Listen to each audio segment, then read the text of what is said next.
Have you ever been to South Korea? When you do, one of the few things that will stand out the most is the number of tall apartment buildings filling the skyline of the cities.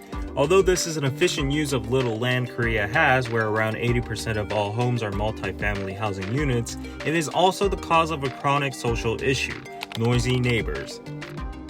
Although it may sound like a trivial issue which at worst would only create neighborhood feuds and a few funny clips, it has actually been a serious matter in South Korea, even life-threatening. For instance, just this June, a man in his 30s was arrested for wielding a weapon in an elevator in his apartment building and injuring a man in his 60s. It turned out there had been a noise dispute between the two. In this case, it ended without any fatal injuries, but others were not so lucky. Just before the elevator incident, a resident in another apartment building was stabbed to death by a woman in her 60s over noise issues. The victim lived in the apartment beneath the assailants, and the two had often quarreled, and the victim would go up to the assailant's floor and bang on the door or press the doorbell incessantly. On the night of the murder, the assailant had gotten drunk and impulsively took revenge for the intentional harassment she had received. Similar news has been popping up regularly in South Korea for years, where arguments would sometimes lead to bloodshed. Of course, not everyone chooses to resolve the matter by committing murder. Recently, a man in his 50s was arrested for plastering human feces on the front door of his upstairs neighbor after a bitter noise dispute.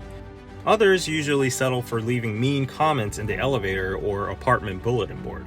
However, this could also be subject to criminal punishment for slandering. Some have taken an eye for an eye approach, where they would buy pole-like speakers that can directly send noise to the upper floor. Despite the hefty price of about $150, these bone conduction speakers are selling like hotcakes. Regardless of the equipment's original purpose, they are advertised as revenge tools for noisy neighbors.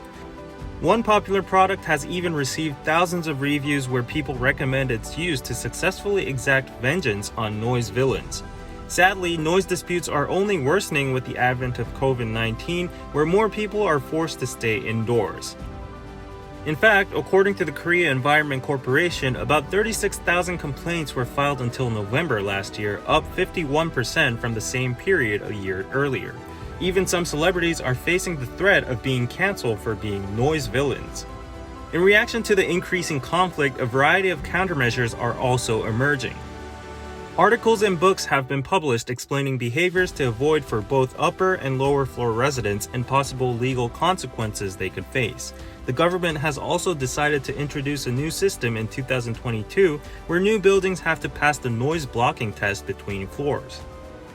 As for the construction industry, they are quickly establishing organizations focusing on noise conflict countermeasures and developing technologies that can reduce noise between floors without affecting floor height or thickness. Hopefully, with this new system, South Koreans will be free from noise disputes as well as the life endangerment that comes with it. How are you with your neighbors? Let's keep calm and stay safe.